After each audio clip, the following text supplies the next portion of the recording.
The View is an incredible combination of evil and stupidity. And if you kick every Latino out of this country, then who is going to be cleaning your toilet, Donald Trump? The Holocaust isn't about race. No, it's not about race. Ethnicity. It's about a different race. But it's not about race. Abortion, and I don't think we talk about this enough, abortion can be another word for mercy. All those things together would maybe lead one to believe that, either climate change exists or something is really going on. Bin Laden did less to damage America than President Trump. Yes. You are being used as a pawn by the right, and that you're a charlatan of sorts. You've seen this show once before. Jesus would be the Grand Marshal at the Pride Parade. It is the show that people love to hate. Yes, that's true. They get so much hate watching and hate watching viral clips of them saying ridiculous things. I mean, it is a rabies-infested hen house. Let's take a look at some of the most embarrassing and disturbing things said on The View from the past few years, progressing to the most outrageous clip at the end. The hosts of The View have a really disturbing understanding of Jesus Christ. When Jonathan Roumie went on the show, following the success of The Chosen, they tried to get him to affirm their view of Jesus. I think what was fascinating to me is growing up, I always saw the blonde-haired, blue-eyed Jesus, right? And now I go to a Black Catholic church and Jesus is brown. For the hosts of The View, the most important thing about Jesus is his skin color and diversity. For them, Jesus is about intersectionality, not salvation from sin. I think it seems that you took such great pains to do that in this and to portray him as he probably likely was, since this was the Middle East, right? Most people don't know that. And he's also Jewish. So the show explores that, the way Judaism is woven into the story in such a beautiful way. Your cast is extremely diverse. Again, all these hosts care about is that Jesus supports their anti-white agenda. They pretty much don't care about anything else. Was that important to you and to your director, Dallas Jenkins, when this was coming together? Was that intentional? Notice that the host is trying to get Jonathan Roumie and Dallas Jenkins to affirm their agenda and unbiblical view of Jesus. In the clip that we saw earlier, which shows Jesus speaking up for marginalized people, the poor, etc., which is the Jesus that we love. The hosts talk about the Jesus that they love. I kind of wonder if they love the Jesus of the Bible, or if this is just a fictional Jesus that they have invented for themselves. Not everyone interprets that message the same way these days. Religion in this country even seems weaponized at times. As a man of deep faith, which you obviously are, does that frustrate you at all? They characterize Jesus' ministry as standing up for the marginalized, but Jesus stood up for those who were sick with sin and understood that he was their only hope. This crossed all boundaries of class and race. Thankfully, Jonathan does not take the bait. In that clip, we see Jesus basically taking to task the Pharisees that have essentially perverted the law or taken the faith and made it about the specificity in the letters of the law versus the heart of the law versus the community. They were taking great pains to follow the law at the expense of the followers. And there was injustice in that. And, anytime you see injustice taking place, Jesus is not going to be happy about that. Instead of focusing on race and class, as the hosts of The View are trying to get him to do, Jonathan instead talks about the universality of sin and how Jesus' ministry applies equally to all kinds of people. I do have some disagreements with Jonathan, but I do appreciate how he responded here. Coleman Hughes is a respected independent journalist who went on The View to discuss his message that the laws meant for bringing people out of poverty should be made based on socioeconomic status or class, rather than on race. Common sense, right? When you say that socioeconomics picks out people in a better way than race, when you do look at the socioeconomics, you see the huge disparity between white households and black households. You see the huge disparity between white households and Hispanic households. So your argument, and I've read your book twice because I wanted to give it a chance. Somehow, I'm skeptical that she really wanted to give his book a chance, given what she says next. You claim that color blindness was the goal of the civil rights movement, based upon Dr. King's I Have a Dream speech, content of character versus the color of skin. Bernice, Dr. King's daughter, points out that 4 years after giving that speech, actually, Dr. King also said this: a society that has done something special against the Negro for hundreds of years must now do something special for Negroes. Sunny really wants to make everything about race, and she seems really upset that a black man like Coleman isn't going along with her agenda. And so your argument for color blindness, I think, is something that the right has co-opted. co-opted. And so many in the black community, if I'm being honest with you, because I want to be, believe that you are being used as a pawn by the right and that you're a charlatan of sorts. Sonny says Coleman is co-opted by the right, that he's a pawn, and that he's a charlatan. It seems pretty clear that she really does not like the things Coleman is saying. He's not a Republican. So how do you... He's never voted for a Republican. You've said that you're a conservative. No, you did. You actually said that in the podcast that you did 2 weeks ago. I said I was a conservative. Yes, you did. So, but my question to you is, how do you respond to those critics? Not only are Sonny's accusations completely baseless and rude, but they also don't address the actual issues. Even if Coleman was co-opted by the right, that wouldn't make his arguments invalid. But Coleman shows himself to be more well-read on this topic. The quote that you just pointed out about doing something special for the Negro, that's from the book Why We Can't Wait that I just mentioned. Yes. A couple paragraphs later, he lays out exactly what that something special was, and it was the Bill of Rights for the Disadvantaged, a broad class-based policy. But he also says you must include race. No, he didn't. He says it's Yes, he does. Sonny keeps interrupting him, even though it seems clear that he's making a good argument for what he's saying. She just can't seem to allow him to make the case that maybe some things shouldn't be all about race. I don't think I've been co-opted by anyone. I've only voted twice, both for Democrats. Although I'm an independent, I would vote for a Republican, probably a non-Trump Republican if they were compelling. I don't think there's any evidence I've been co-opted by anyone, and I think that that's an ad hominem tactic people use to not address really the important conversations we're having here. And I think it's better, and it would be better for everyone if we stuck to the topics rather than make it about me with no evidence. Instead of addressing the actual issue, Sonny chose to attack Coleman and try to discredit him as a person. She really doesn't like that a man with his skin color is saying reasonable things that contradict her own race-centered agenda. This clip of Coleman on The View went viral partly because of how well Coleman conducted himself, and partly because of how poorly Sonny was acting. Joe Rogan picked up on this and gave his comments to Coleman personally. Yeah, well, it's a dumb way of addressing a thing and to immediately say that someone's been co-opted with no evidence whatsoever. It's a common tactic. Instead of addressing the issue, just say someone is being co-opted by the right. There's nothing about anything that you say that seems right-wing. You know, you're just objectively looking at these subjects and giving a very intelligent and measured opinion of them. I think Sonny knows that she had no chance of actually showing that her position is more rational, and that's why she chose to attack Coleman instead of simply debating the issue. That's just not, and just because some people who happen to vote Republican may agree with you, like that's a ridiculous statement that you're co-opted. It seems that any rational human being would have this response. It just goes to show how much ideology can make even supposedly intelligent people say some of the most unintelligent things. Next up is a perfect demonstration of how the people on The View do not make a habit of trying to see where the people on the opposing side are coming from, or being honest about the flaws on their own side. It's pretty amazing what Whoopi Goldberg says to Ted Cruz about Democrats, for example. There are a lot of folks in the media that try to, anytime a Republican is in front of a TV camera, try to say the election was fair and square and legitimate. You know who y'all don't do that to? You don't do it to Hillary Clinton, who stood up and said Trump stole the election. They didn't storm the Capitol. They didn't try to kill my former Abrams, who said that the election was stolen. Ted brings up the good point that there's a lot of hypocrisy within the mainstream media, which often completely ignores when the left does the exact same thing that the right does. All they care about is their own agenda and narrative, rather than the actual truth. They sat here and said it was illegitimate, and you guys were fine with it. Okay, so it's illegitimate when Republicans win, but not when Democrats win. No, you know, here's the thing. We may not like when Republicans win, but we don't go and we don't storm. We don't try to change, but we'll go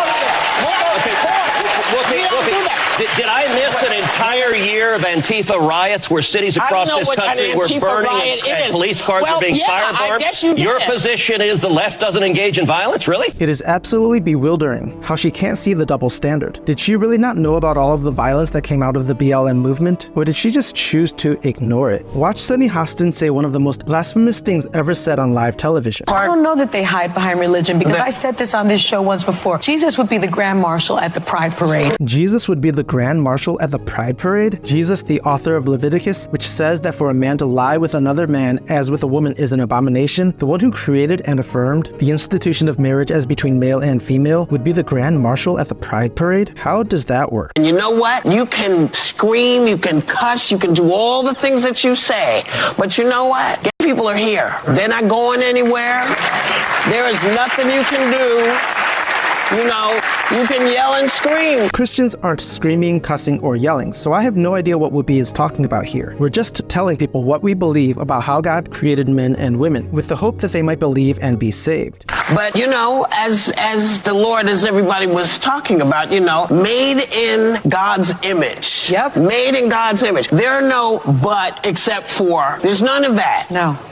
Keep that in mind when you're trying to figure out where you stand as a human being, let alone a Christian. It seems that Whoopi and the rest of The View have hearts that are so hardened that they see evil as good and good as evil. And really quickly, if you want to support this channel and help spread biblical truth to more people, I would be so grateful if you would click that subscribe button. They twist God, making humans in God's image, as an affirmation of behavior the Bible calls sin. Unfortunately, that wasn't the only time The View claimed that Jesus would be pro same-sex marriage. Here's what happened after the Pope communicated poorly and caused lots of people to think that he endorsed same-sex civil unions. This was like Christmas coming early for me and over again. So first and foremost, this endorsement from the highest level of the Catholic Church will most definitely have positive social ramifications for the LGBTQ community. Sunny's priorities are clearly with the LGBTQ agenda, not with being true to the Word of God. She is completely delighted at the idea of same-sex civil unions and doesn't show any concern that the Bible explicitly speaks against these practices. But I think the part that made me most excited was for the internal approval that so many people will feel that have battled and been brave enough to live their authentic selves. Always many people bumping into that one level of the church, always like, are they accepted? Are they loved? It is possible to love people in the LGBTQ movement while not accepting their practices. In fact, calling people to repent of their sin and put their faith in Jesus is loving those people, but The View doesn't see it that way. I've said this to you, Whoopi, and I've said it publicly. This is what Jesus would do. This is what it means to be Catholic. They are speaking on behalf of the Catholic Church, which actually does not teach what they say it is teaching. There is love.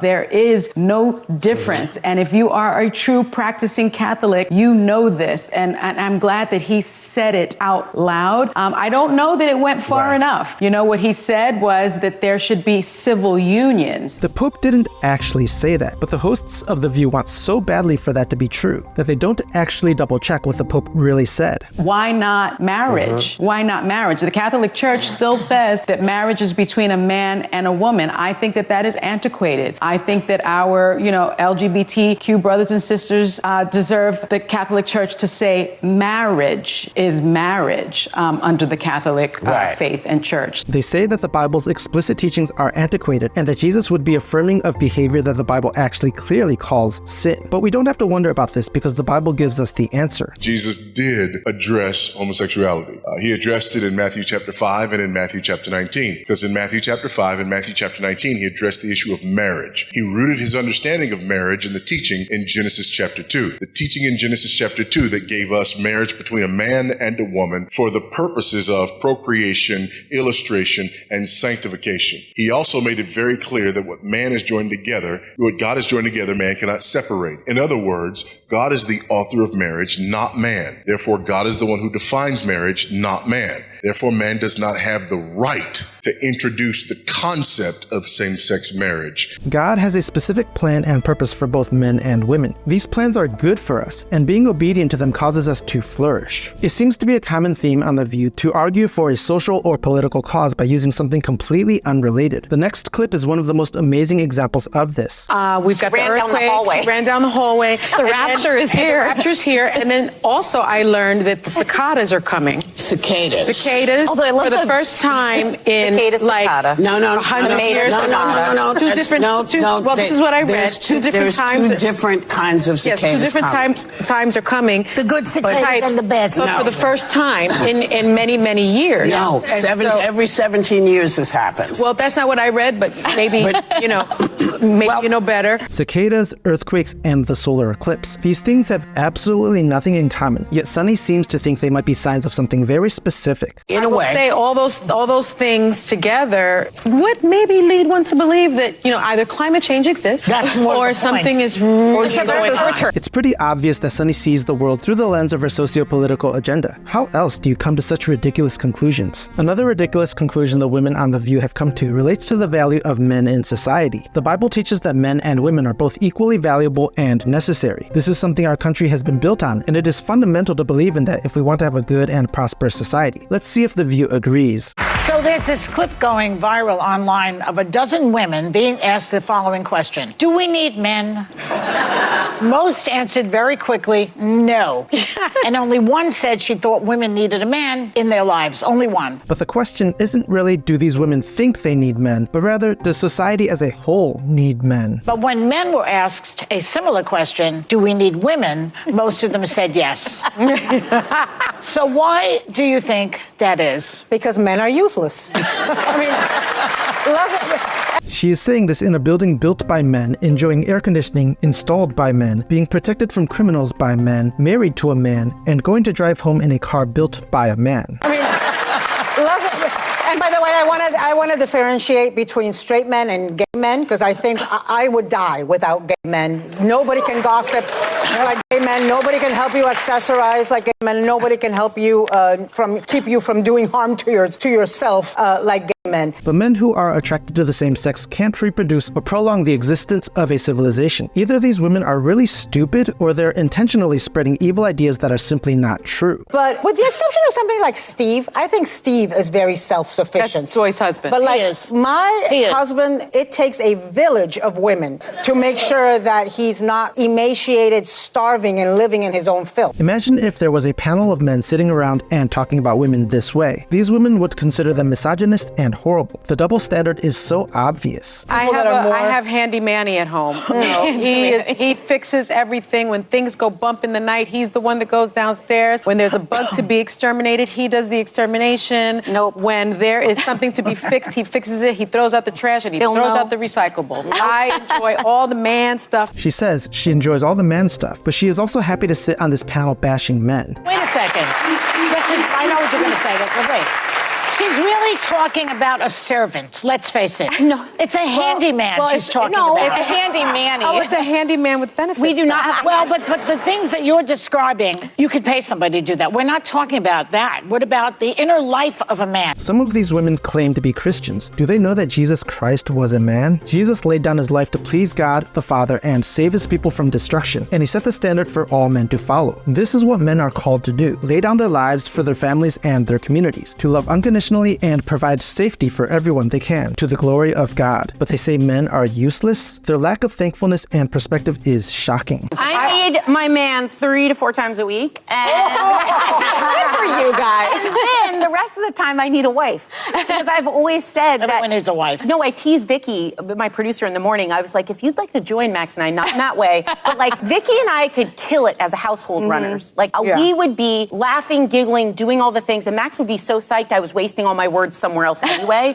So it would be a perfect combo. That is called objectifying your husband. It is incredibly sad that these women would say this, even if they are joking. We need strong men in this country, and this type of rhetoric is only going to make things worse and divide the sexes even more. Evil abounds absolutely everywhere. How men respond to its presence determines the survival and well-being of a society. Let me say that again. Evil abounds everywhere. How men respond to its presence determines the survival and well-being of that society. One psychologist said, masculinity is taking responsibility to reduce evil and produce good. These last clips are particularly outrageous. Here's what happened when Anne Hathaway came on the show after the overturning of Roe v. Wade. So by the way, this is not a moral conversation about abortion.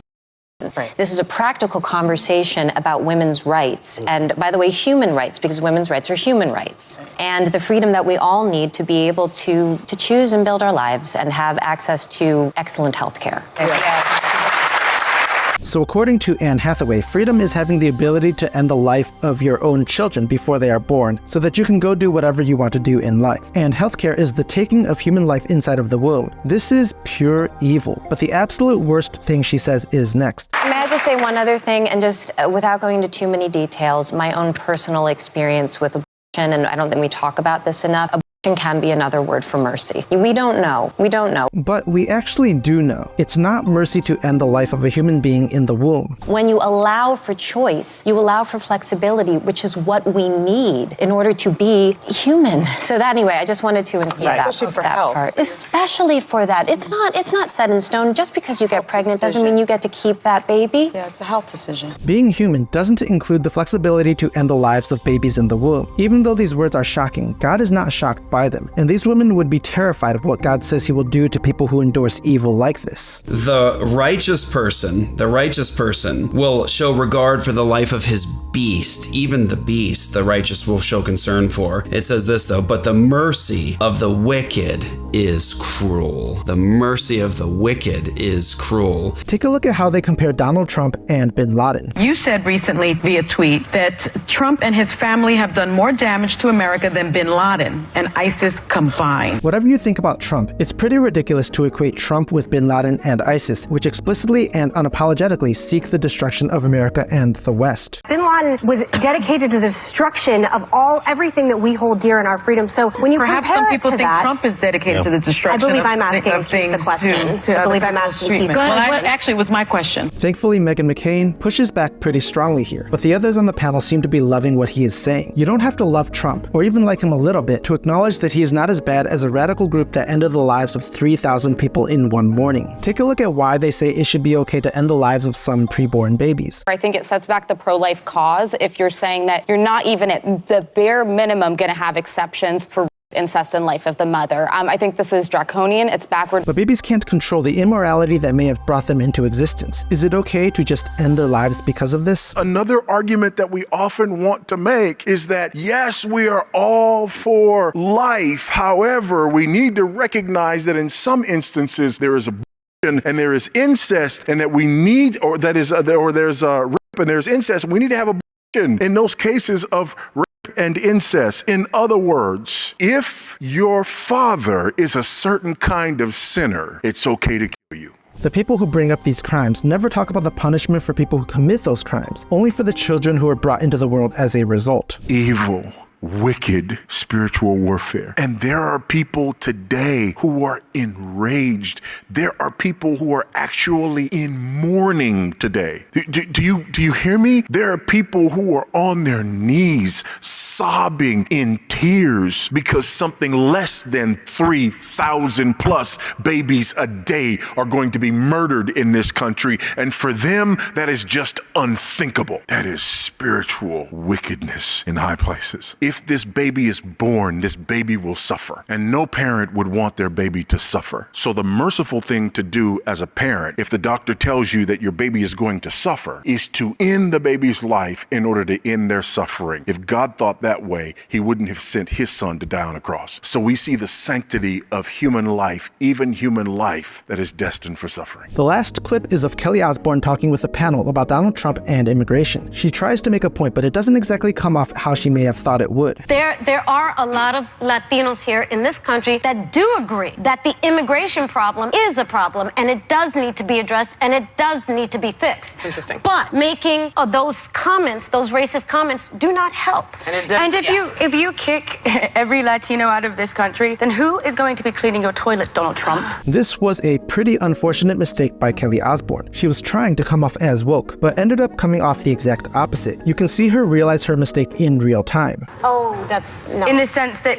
you know what I mean? Like, when I'm saying there's more jobs to be in LA, they always, but they Latinos are not only the only people I didn't mean it like that. Come on. No, I would never mean it like that. How exactly did she mean it? I'm not sure how that statement could be taken in any other way than how it sounds. She must have wanted to call out Donald Trump so badly that she did it without really thinking about what she was saying. It's concerning that so many people watch The View. Hopefully, most people are just watching it for a good laugh, like Joe Rogan said. But there is surely a good number of people who watch it and actually agree with the things that they say. We should pray for these people and remember that it is only by the grace of God that any of us love the truth, hate sin, and follow Jesus Christ as Lord and Savior. You can't pull the gospel back into any kind of temporal thing. The gospel is not finding a need and fixing it. The gospel is not solving a social problem. The gospel is not social justice. That's not the gospel. The gospel is we're all headed to eternal punishment in hell, conscious punishment out of the presence of God forever. But God has provided a rescue through the death and resurrection of his son, Jesus Christ. Hi, my name is Mike.